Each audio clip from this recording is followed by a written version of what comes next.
Good morning. Are we all well? Yeah, welcome. Thank you for arriving, panelists and audience. Thank you so much. Today is another Stanson's panel talk regarding color and the way color influences our behavior and emotions in the workplace. We have a few house rules in place. If we can turn our phones on silent, unless you have a really cool ringtone, put it on loud. And questions are welcome at any point. Please don't feel shy. Raise your hand. We'll open to questions to the panel. We'll go through a few introductions and then look at all our aspects of color and the various elements we're going to explore in conversation. And at the end, if you would like to stay for 10 or 15 minutes to chat to the panelists in sort of a slight networking event, you're more than welcome to. So yeah, enjoy. We have coffee and eats. You're welcome to get that at any point as well. But yes, so let's get into some introductions. We have Mariana Anelli from Emoza Associates. Welcome. Thank you so much. We have Becky Spenceley from Gensler. Welcome. Thank you. And Tracy Drury from Stanson's as well. I'm also from Stanson's, but I am not the focus. These three beautiful ladies are. So just getting into some of the objectives today, we're trying to inspire the conversation to create more knowledge and understanding about what color does in the workplace specifically. There's a lot of psychology behind it. There's a lot of science behind it. There's a lot of emotion behind color. So really what we're going to do is have Mariana just tell us sort of briefly what she does on a day-to-day basis and how color impacts her, maybe some first memories of color and how that shaped your career in a way, and then we'll just bumble it onto the rest and we'll move into the science of psychology and color following that. Cool. So over to you. Thank you. Well, I'm part of the design team in the London studio for Emoza. I think my role day to day is basically helping our design team to make the best decisions during the project leadership, during the design. We do a little bit of everything from conceptual to even building. So you can imagine how many decisions we have to make in a split second. It's really fun. A lot of color, textures, lighting decisions, and they are all intertwined throughout the process. Sure.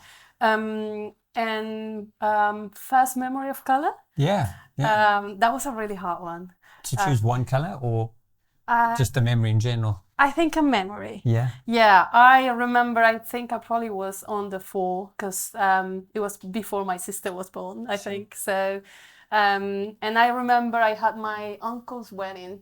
And my mom loved to dress us in this puffy dress. I'm from Venezuela, South America. Like weddings are a big thing, yeah. Super puffy dresses, and this I think it's called patent leather, like shiny leather shoes, red, like Dorothy red. And I loved them. And after I bought them, my mom used to fight me every day so I couldn't take them to nursery and stuff. But I just loved them, so I used to fight every single color combination so I could wear them to school. Nice. And I do remember that, yeah. Beautiful. Yeah. Has that shaped your career in any way?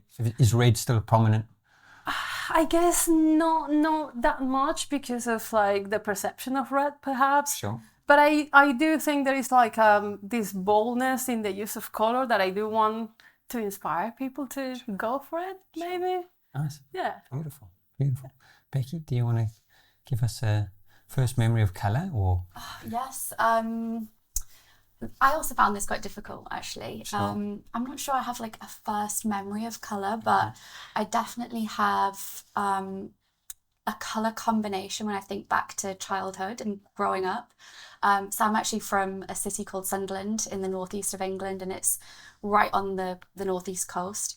And whenever I think back to sort of like growing up and my childhood, I always think of the beach, the seaside. So I get these like vivid memories of like this, beautiful, like vibrant blue with like golden sands. And I know in my mind I'm definitely exaggerating like the reality of the North Sea, like probably very grey if I were to go there now. But I think like the child in me, like it sort of really exaggerates that color palette. And whenever I think about going back home or like family or like that warmth, it's always those sort of blues and golds of beautiful. seaside. Has that influenced your sort of your working day-to-day Oh my gosh. life now, or? I mean, my day-to-day, I mean, I'm a design director in the Gensler London office, and I think I'm very lucky I have an amazing role. Like I love what I do day to day, and I'm basically responsible for sort of working with all my project teams in the studio. And I think sort of my responsibility is making sure that for each and every project that our teams are working on, that that you're sort of, the design is sticking to that vision and that you're keeping everything on track. And a great part of that is, over the past 10 or so years has been working with colour and palettes and textures and learning about those different things, and still learning, actively. But I feel very lucky to be doing that. Stunning, yeah. We look forward to finding out more. Tracy? My first memory of colour, I actually found this quite easy because it's brown and orange. Brown and orange? Yeah, I couldn't pick one. Very specific. Okay. Very specific. My mum kind of decorated, like in the 80s, it was covered in patterns of brown and orange everywhere, on the carpet, on the sofas, on the walls. It was quite strong. And then my grandmother, she had this orange leather mid-century sofa. Now, I look back at the pictures and it sounds amazing, but it's not. It was probably a copy. It was quite plastically looking, and but it brought a sense of similar kind of interiors in that era. But it made me feel warmth and kind of comfort, and it definitely kind of ignited my passion for interiors. Nice. Not just to do the same, but maybe kind of, bring that vision of warmth, bring that to everyone. Yeah. Yeah. Nice. Right.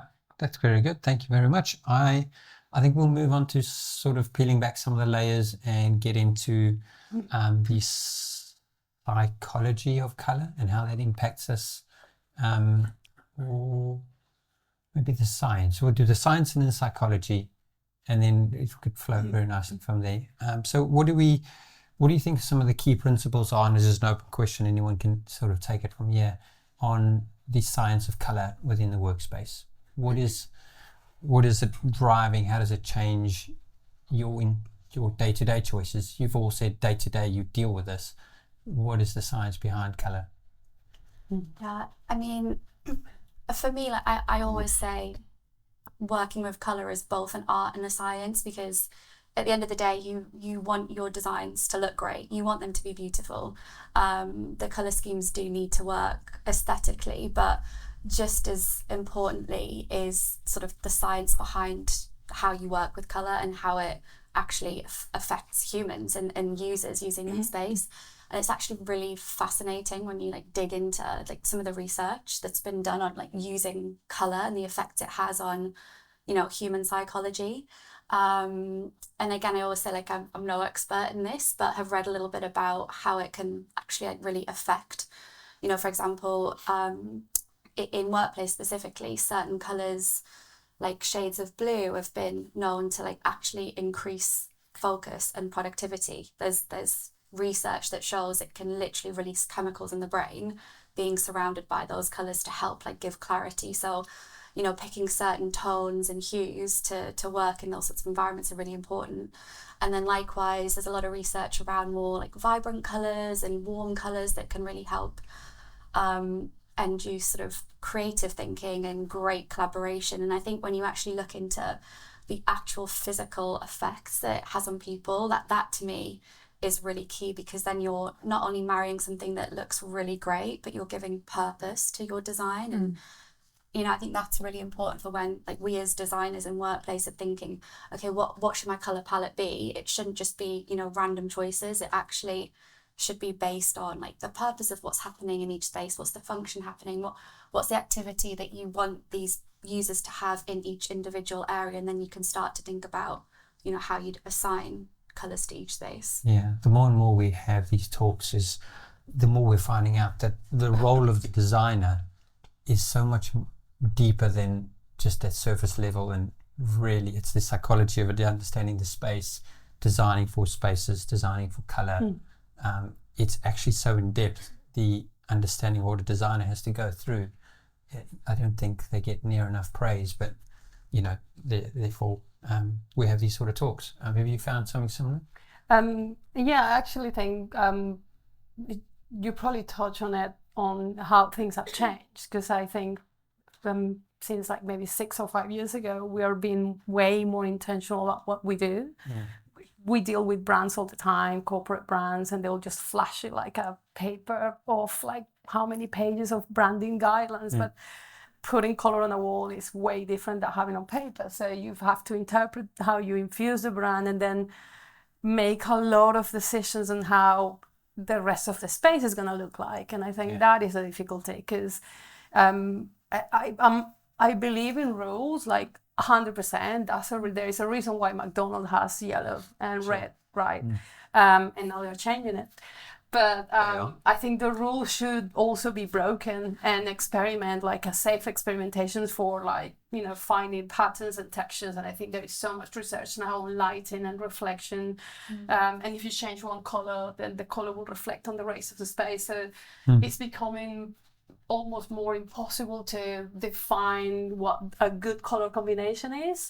And then finding a good surprise moment from something unexpected as well, and embracing that. We're being challenged to reuse other things. So how can you make a palette work with Reused material, purple beige?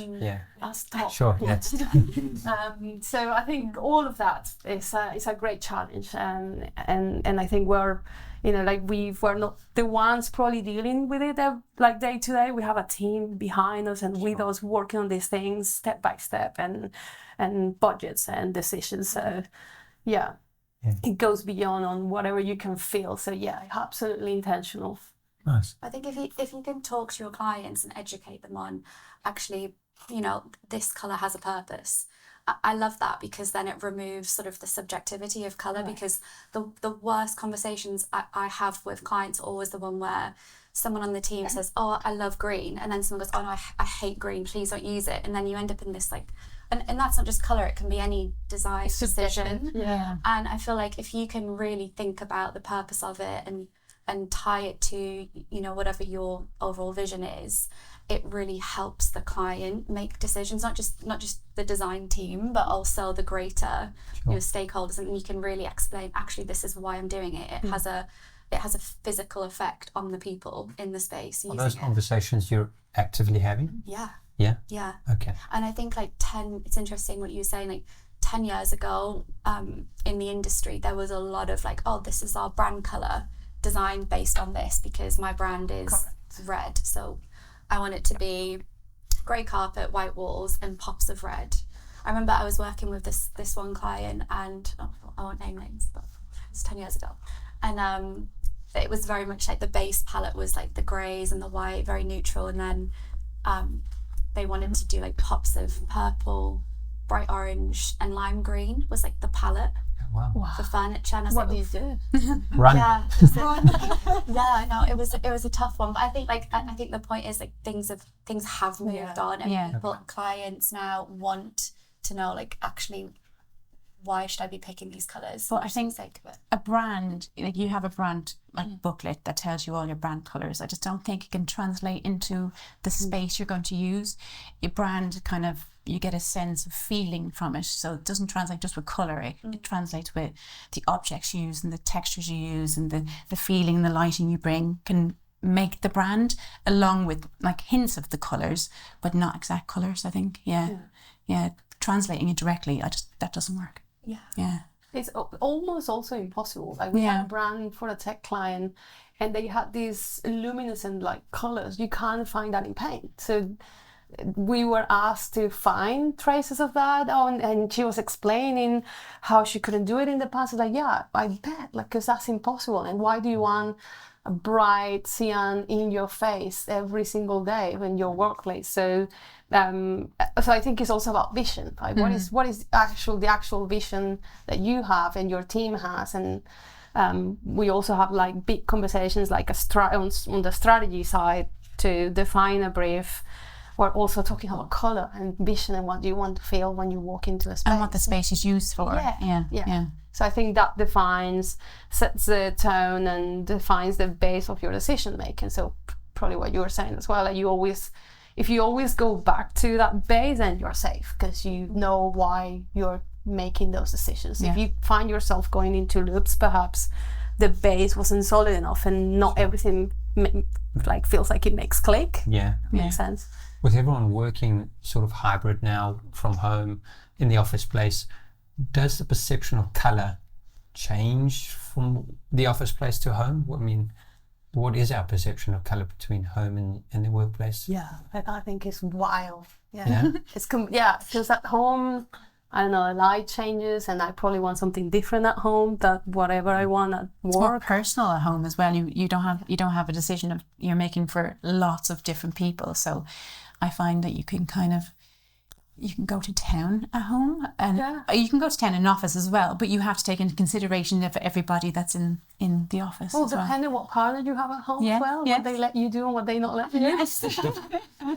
or also like the backdrops. I find myself like, I don't know, curating my views at home, and maybe it's like around the kitchen where we all are all the time, and we have a lot of plants and stuff. And then when I'm doing a call from home, my house, I'm kind of like ashamed. My house doesn't look like an interior design house. Like we have a colleague in the office that we joke around. He's part of the pre-construction team. He's like, his house is amazing. But I think there's like a lot of decisions that we made today that we feel like it's just simple at home, and in the offices you have to take a little bit more time just to curate that a little bit more, let it settle in.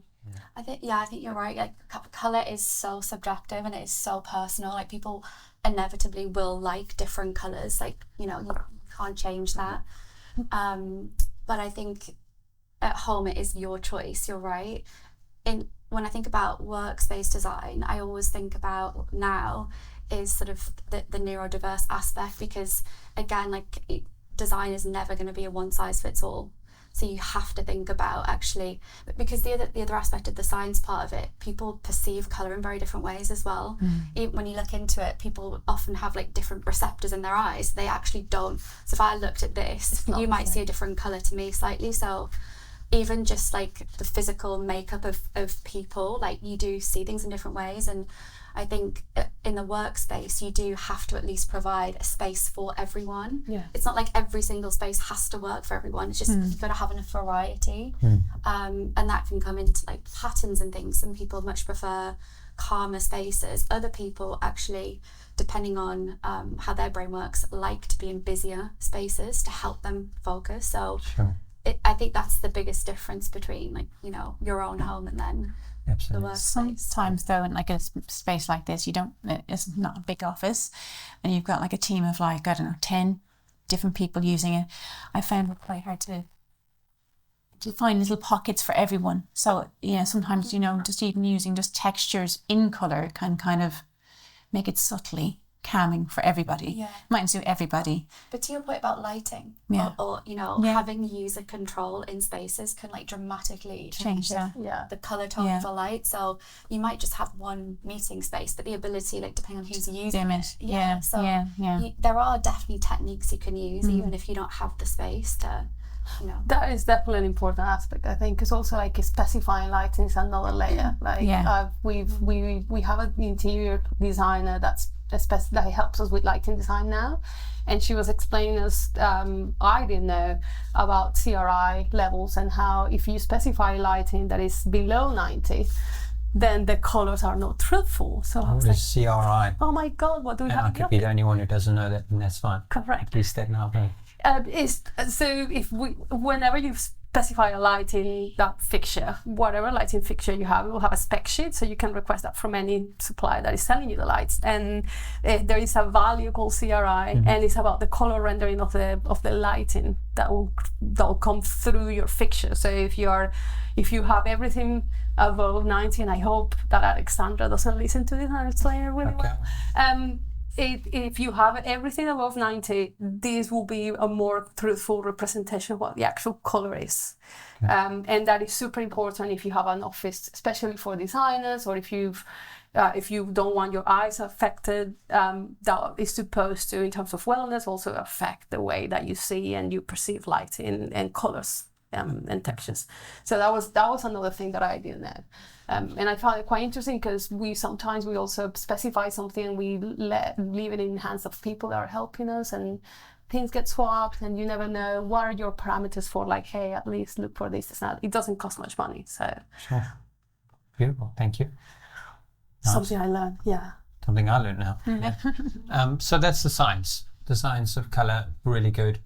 We're probably right on the cusp of talking about the emotion of color and how you can evoke sort of changing behavior or emotion through different colors.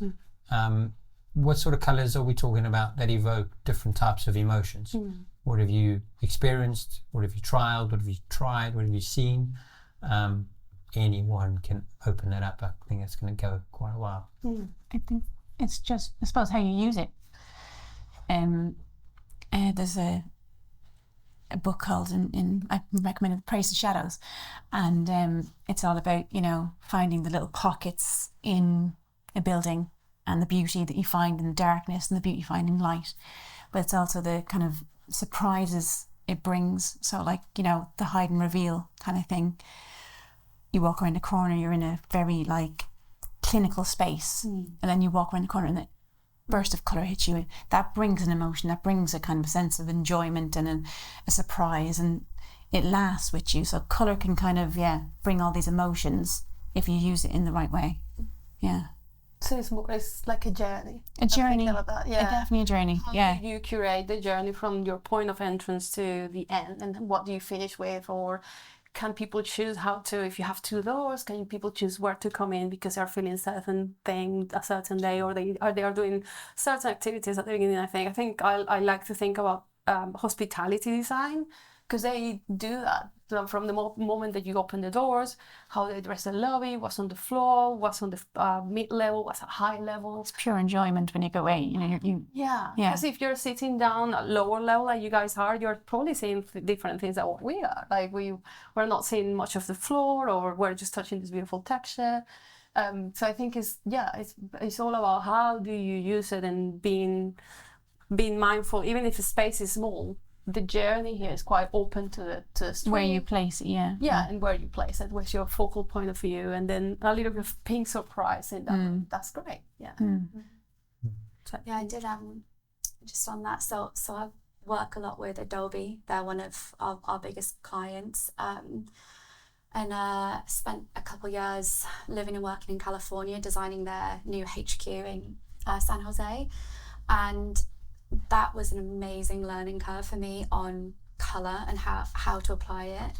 Basically, there's this amazing colour strategist. She's called Laura Guido-Clark. She has this company called Love Good Colour. You should look her up. She's incredible.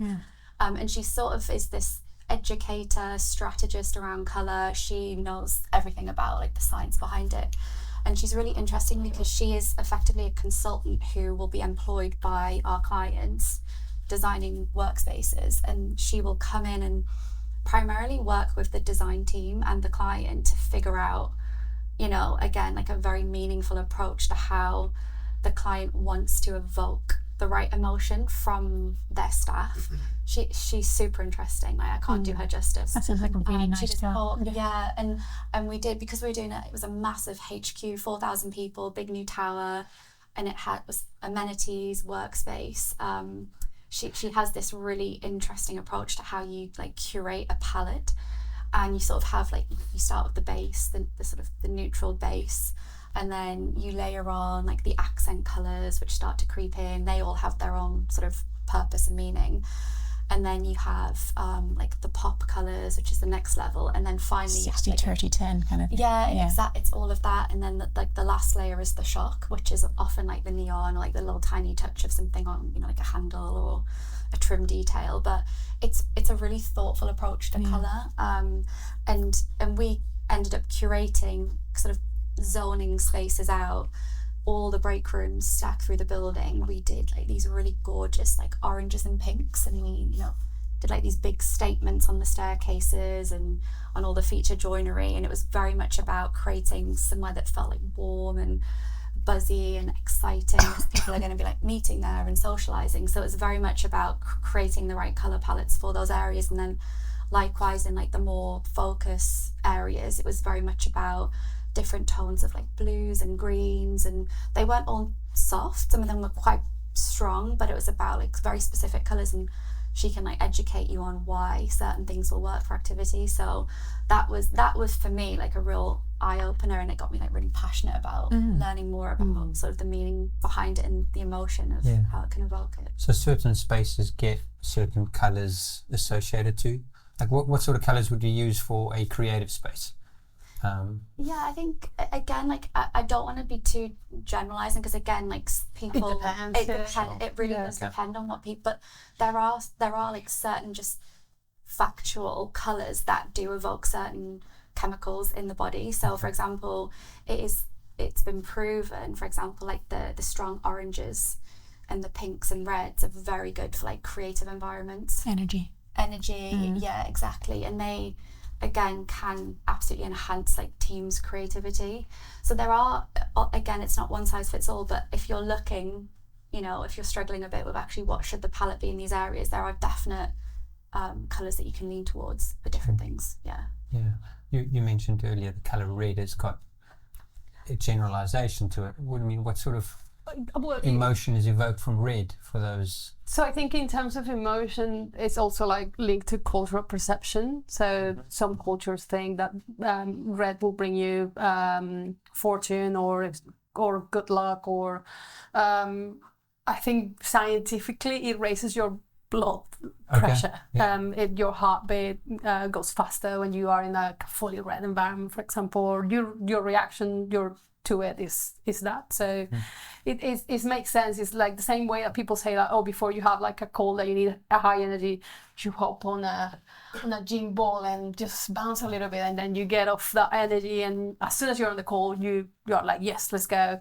I think it's the same. Like if you have a workshop collaboration room, you probably want to maybe at eye level have something that will bring some joy to the team, or just enhance them, like their energy, and they'll keep them talking. And then maybe on the quieter zone, we're moving towards the end of the year, so in our new office, in our new layout, we're creating like a quiet zone that we're gonna try and see if it works.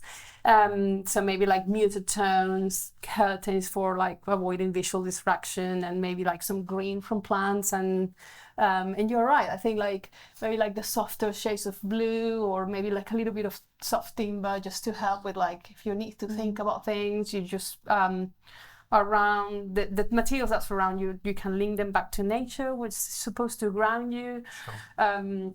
So yeah, again, like not an expert at all, but I think it's just the experimentation that we've been seeing, and how people react to things and having reasons for things is the most important thing. Like we did a headquarters here for Unity in Brighton a few years back, and in fact my senior designer is here in the public, and we enjoyed that so much because I think our client gave us like openness to use color. She was like literally asking for more color. We did a lot of like softer greens and minty tones, because they were taking the seaside mint that they use on the rails in Brighton. So we did that all throughout the workplace, with like the acoustic screens on the desk, and like soft timbers, and like light grays on the floor. And then as soon as you went through these portals that were archways, you will go into a social zone, which is the center of the floor plan. And that was like an explosion. We had muralists, 3 different muralists or 4 doing different things, and there was like this striped wallpaper. It's almost like I think everyone second guessed all of our choices throughout the whole process. Like people were asking over and over, it's like, are you sure about this? The pink with the ceiling was pink, the beams were red. And at the top floor, I remember one of the last days, she texted me, it's like, oh my God, I think I made a mistake. And this manifestation that we made on the glass was like pure orange. And I think I was like, oh, it doesn't look too bad. Let's just go and see in person. Because I think if there is space for this, it's this client. This is the moment. Let's just leave it. And to this day, we visit back. I went back in February, and it looks great. It looks like joyful. It feels like you get the vibe of the city. People love it. Yeah. So yeah, it was just super nice to develop that. Happy accident. Yeah. The colours have a kind of a noise, though. I find sometimes they have a level. They bring like a vibe when you walk into each room. Yeah. I went to see an exhibition recently. Wes Anderson. Yes. And then each room was like based on a different colour around the photographs he took from around the world. But each room you went in, and it's not like a massive exhibition space, but each room you went into had such a different vibe and such a different feeling. There was a green room, like it was really dark, really green, and it felt like you were in like a library and it real cool. And then the next room next to it was a big orange room where it was a TV screen. And it's just, every room you had a different feeling as you went through the building. It's amazing how colour can just affect you emotionally just by using it in a different way. Did you ever see the Olafur Eliasson at the Tate? That exhibition was incredible.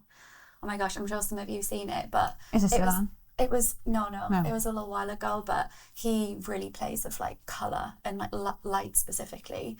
And there was this one room that you go through, and it's like drenched in like this sort of like this orange tone, more vibrant, but it's also filled with like mist and sort of makes you feel a bit uncomfortable. Like it was really interesting, like how he plays with certain colours that you wouldn't expect make you feel a different way to what you'd expect. Yeah.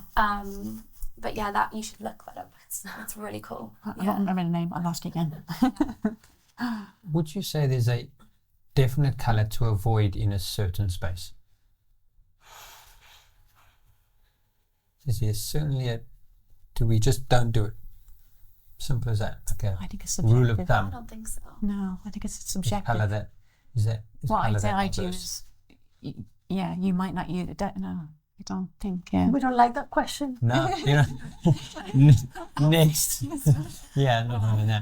It has so many answers, honestly. Sure. I think if it's got a sheen, or is it a matte surface, maybe it's also different. I don't know. Sure. Yeah, it depends. 100%.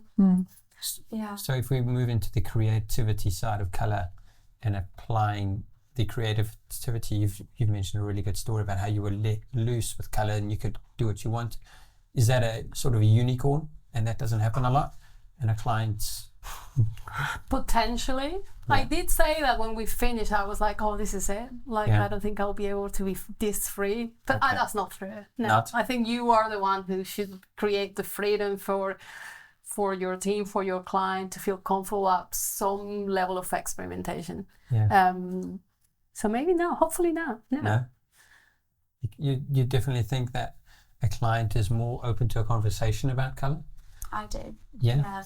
I think sometimes, like I've seen it before in design teams where you have a perception of what you think the client is going to want, and you sort of are maybe scared to suggest something. And I think that's the worst thing you can do. I think as designers, we're responsible, because they actually don't know. Most of the time clients don't actually know. They have, again, subjective opinions on certain things.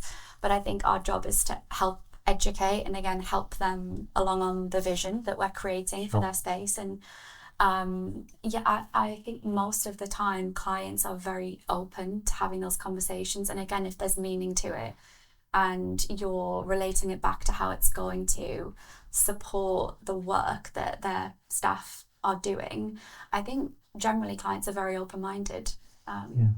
We also have so many tools.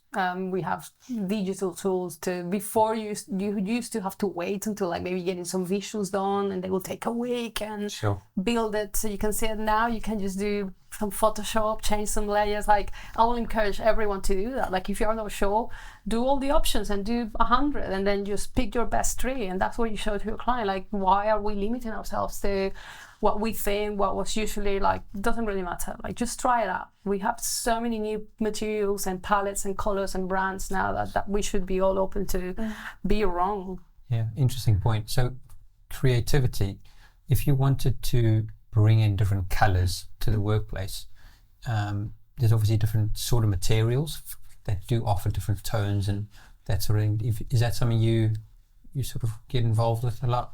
A timber effect opposed to a different type of plastic effect. Do you use colors in different materials too?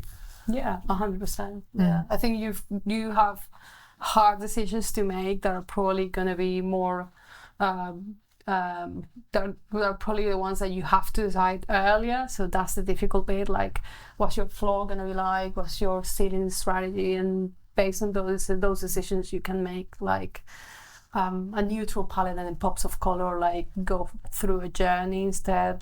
But I think that's the day-to-day decision making that we're facing, especially on workplace and how it's changed. I mean, we not talk about COVID anymore, but how it's changed post-COVID, and now finding a new way of working again, almost more hybrid than what people expect, and want to be surprised, or they like a coffee shop and they want to bring that vibe into the social canteen or the social space of the workplace, things like that. How does that work at the sort of, I know COVID's changed everything, but is the whole sort of industry sort of a little bit in a wobble, trying to work out what is the new normal or the new trend and default? I mean, as far as colour goes, are you seeing a lot of variety out there? Projects are just I personally do. I don't think we have a set colour. We went through like a fashion of pink and salmony tones or terracotta, and now that's like calming down. I think now is more about reflection, neutrals, more permanent decisions are also more sustainable. So and then you play with all the accessories of furniture or plants, or like even the people that are living in the space. That's what I think lighting is also way more important now, because I don't think, at least we are seeing a trend of people coming back to work physically a lot, but also reducing space because they realize that they can also do that. So there is a mix. I wouldn't say that we're settled, but there is like a different hybrid of what hybrid meant like a couple of years back.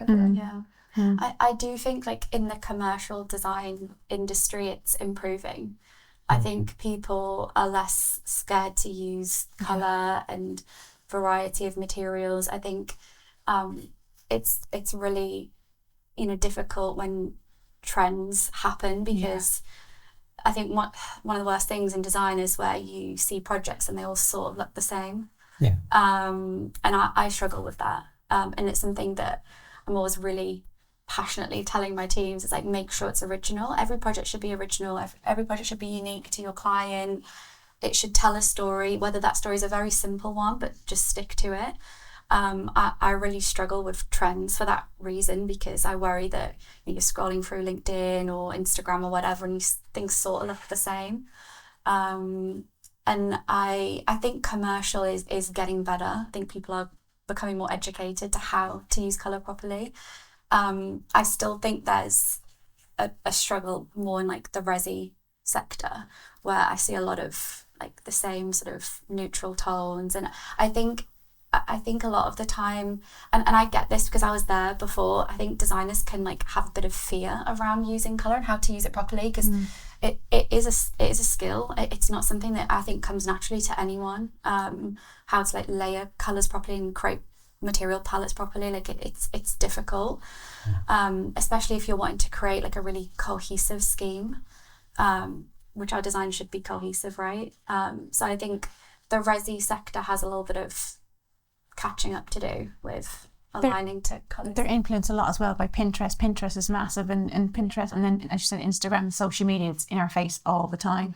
And to try to find an original idea sometimes is quite hard, because you need to step away from that, and that's our lives. Like I'm on Instagram and I'm on Pinterest, but I try not to look at Pinterest for inspiration. I get my inspiration from like buildings and exhibitions and just nature and stuff like that. But I've completely lost my point where I was going.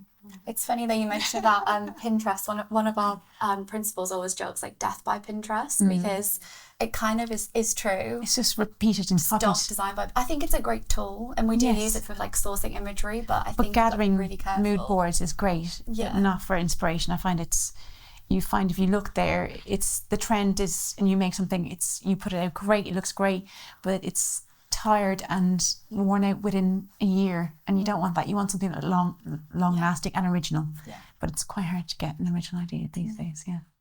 Okay. So if that's where colours come from and sort of moved into a new space, would we have any forward projections on what the future of colour looks like? Is there a new favourite colour? Is there a new black is not the safest option? Is colour changing in a sense of I don't know. what would you predict a future colour to be?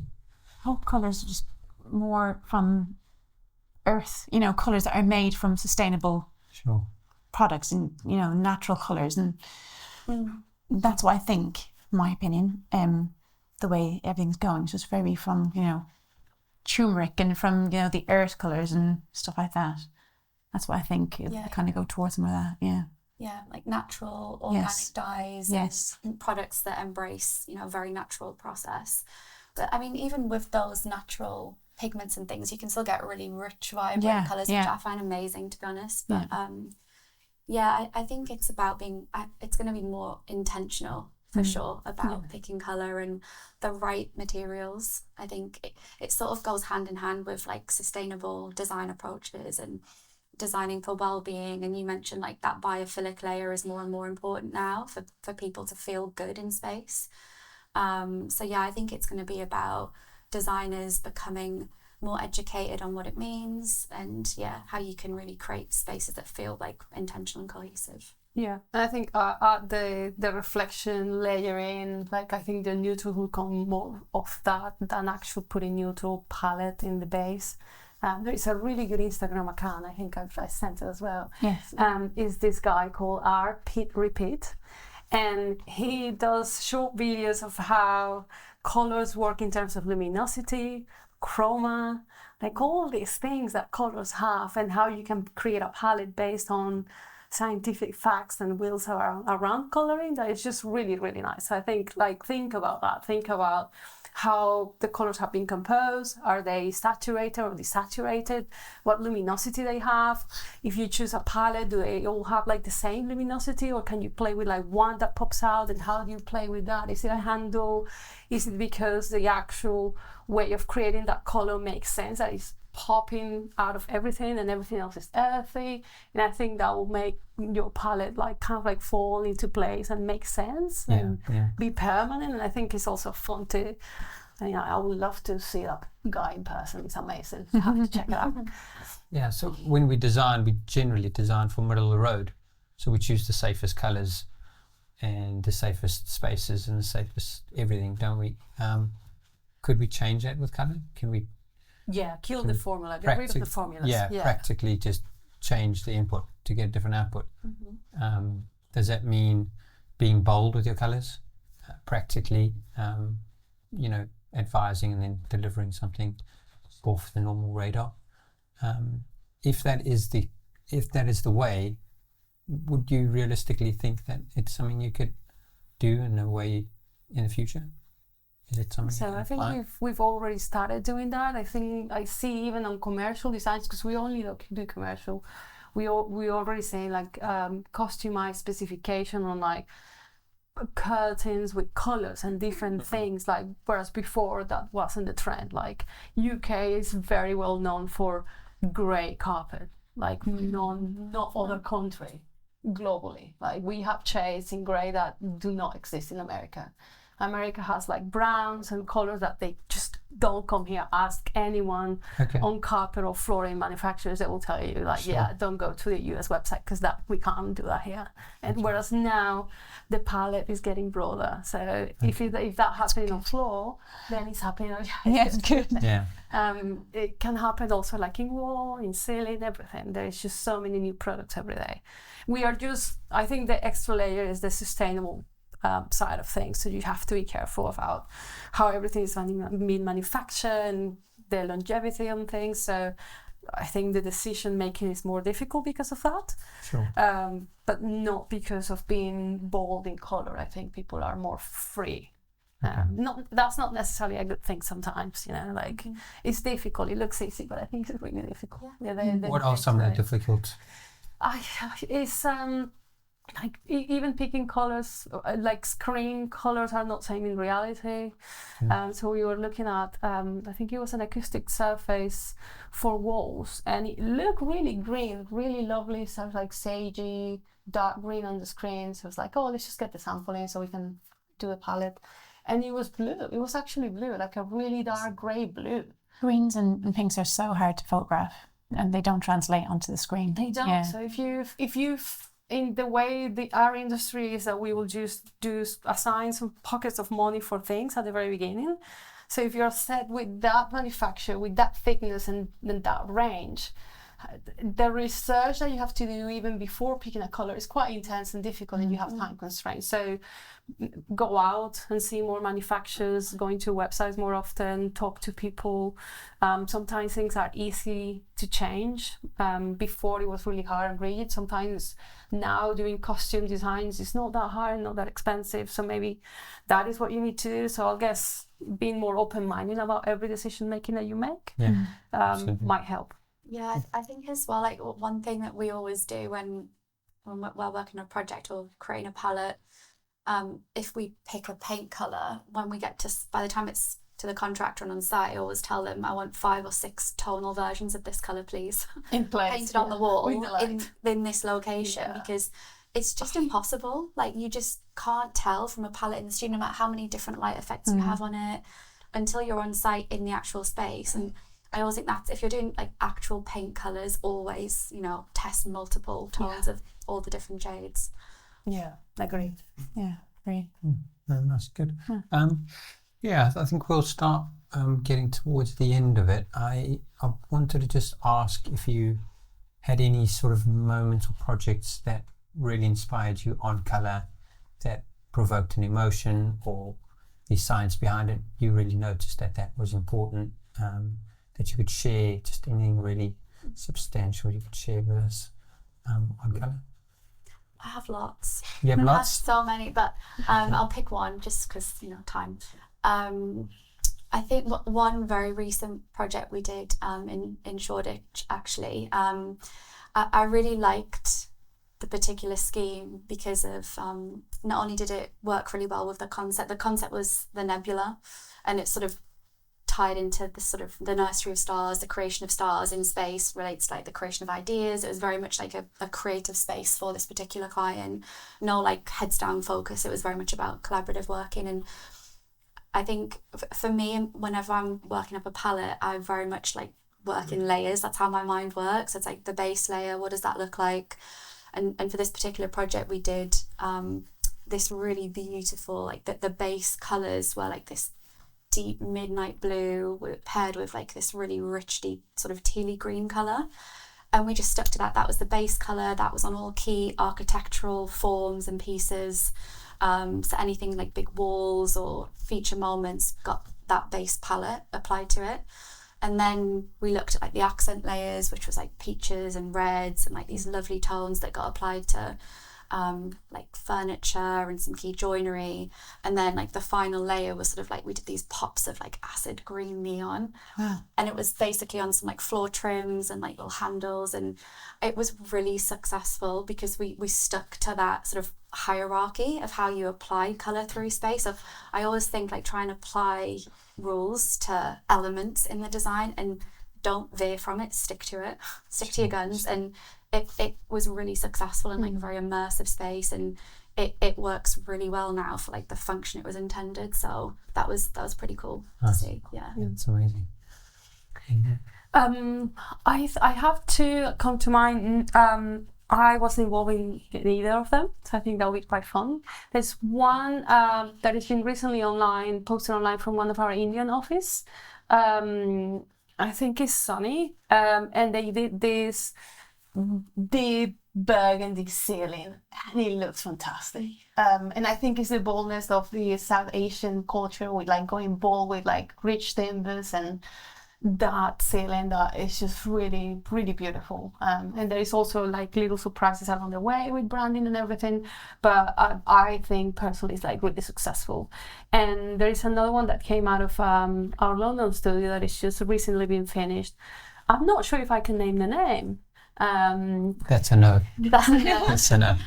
But it's like a very pared back palette. Everything is almost like untouched, and then they put all the effort on these clay walls, and obviously the clay dries, and as it dries it changes, and it's just fantastic. So hopefully we can get some pictures in, but yeah, I think that's a really proud moment. I was like really proud of the team. We had some have you seen that show Nailed It on TV, that you have these beautiful cakes, and then when you put them on next to the one that you're creating, yours is like shit, like Is it cake? I'm sorry. Is it cake? So some moments were like that, like it's just the process. It's a really truthful, trustful process moment where you have to see it dry and you have to trust the people that are literally make it with their hands. So that's really beautiful. Okay. Tracy, I'm just going to pick one that's nothing to do with me. That always sticks up in my mind. It's a restaurant it's a sketch restaurant. Yeah. And it was done by India Mudabi. And it's changed now. It's all yellow. But she used to, a couple of years ago, it was pink. But the whole floor was like a herringbone pattern of different greens and pinks and marbles. And there was so much pattern in the room, but it really worked. And all the seats were pink. And then she had artwork all along the walls by David Hingles. Was it? I can't remember his surname. Anyway, but he's random. They're like childlike drawings, and the colour and the fun in that room just always sticks with me. Yeah, that's definitely one from my books. Yeah, very nice, good. I'm just going to put it out there. If anyone has any questions, or I'll need to get that. You can still ask your questions though. Anyone got any questions for anyone on the panel? Anything curious or thought-provoking situations you've had regarding colour? Hi, yeah. How do you approach colour and choosing colour in spaces where you do video conferencing or podcast rooms? Because colour, you speak about lighting, how it affects the cameras and how our faces look on camera. What is your take on that? We are literally designing our new office, and our choice on lighting has played a big part. So we're trying to do tunable lighting, so from warm to cold on meeting rooms that have mostly solid walls and just one wall with glass, just to try and contain the lighting because it changes. And I think it was funny, we were talking about this last week. We wanted to do some renders from the camera point of view to see how the other side looks, because we were trying to do neutral with artwork, and now I'm questioning if that's the right thing to do, and maybe some like sidewalls on color to try and swap it around. So we'll see, just experimenting with that at the moment.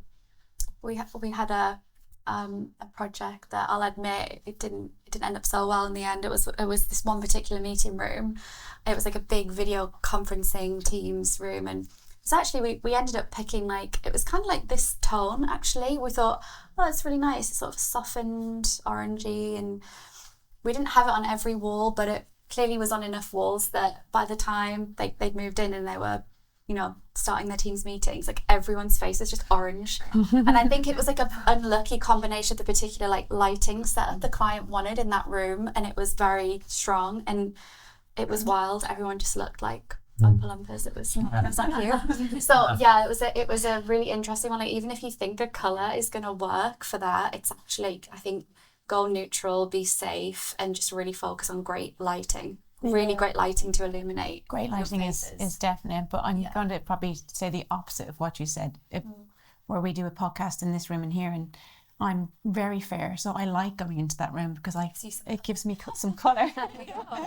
So it gives me a bit of instant tan, but I also like the fact that it makes people stand out. There's no busyness behind it, and it really makes it kind of you're focusing on the people, especially for a podcast. and the layers behind it kind of add more interest if it's not just a plain colour. So yeah, it can work both ways. Yeah. Is that something you can render? Is it you can render? Can you render that environment and replicate that? You could even replicate whatever you do online. Yeah. You should be able to. Yeah. Okay. So there's some sort of try it before you buy it theory. Yeah. I think it's difficult. I'd like to know It is. how to do that, because Yeah. for some reason I think it's always, it's like that situation, you think you've thought it all through and then just a light setting changes, and then all of a sudden it's not what you think. But I think like the ability to affect the controls, so like user control, is really key in spaces like that. We do a lot of thinking around like how you can personalize and even change like light settings, color settings within color temperature. Yeah. Is really important. I think especially in VC, if you thought you were going to get a new camera, but last minute you had to use whatever you had, that's a game changer. Yeah. Sure.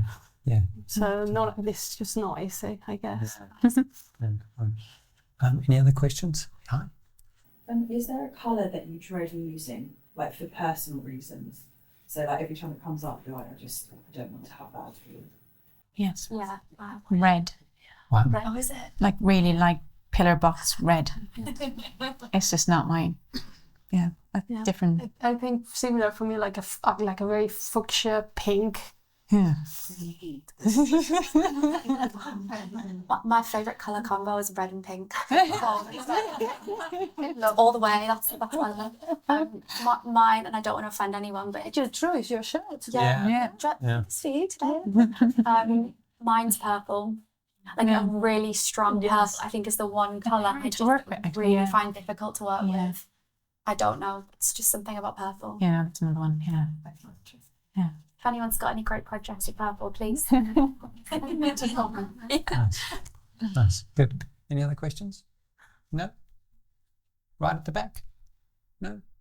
Sure. All good. All good. Right. We've got I'm just going to say a brief goodbye, but don't go anywhere. And then there's a bit of a surprise. Fun surprise, to do. So I'll just say thank you to the panelists. Thank you, Mariana. Thank you, Becky. Thank you, Tracy, so much. Thank you for coming. I hope you're inspired. I hope you can take the conversation to your workplace and colleagues and share the message. There will be links that we will post out on references to all the books and references to every bit of technology and information on the science as well. So get that from Stanson's. And on that note will be the soft goodbye. Thank you very much. Thank you. When you all arrived, this is the surprise part, you got an envelope. If you could all open your envelopes and you'll see you've got 4 different colors. They're sticky, aren't they? Pretty much like that, yeah. At the back of the cards, there's some emotional literature. If you took 3 or 4 seconds to just scan through them and pick which one you think you are, and then I'll ask you to hold them up and I'll just take a quick photo of the crowd so we can just see very quickly what kind of separation we get or consistency. And then we're going to have a quick chat about it. You are obviously, you are, yeah? Tracy, you're done? Becky, you sure? You're giving me those I'm not sure eyes. You very sure? Sure. Easy. Very sure eyes? This is me.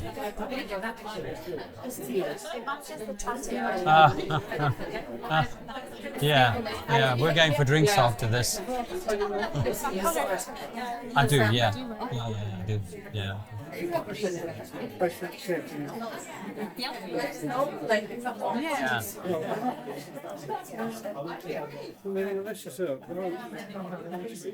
Ready to hold them up? We're good. I love in the front row We got good conversation going. The front row, there's a debate. Yeah, I'm more this one. I'm more that one. Love it. Yeah, right. I'm thinking about green. Any predictions? Green, I think. Are we all good? We ready? I give that one to Guy. Hold your cards That up. one. I'll just grab a photo of that. So for reference, you can all see it. It's a good mix. That is a healthy mix. Very nice.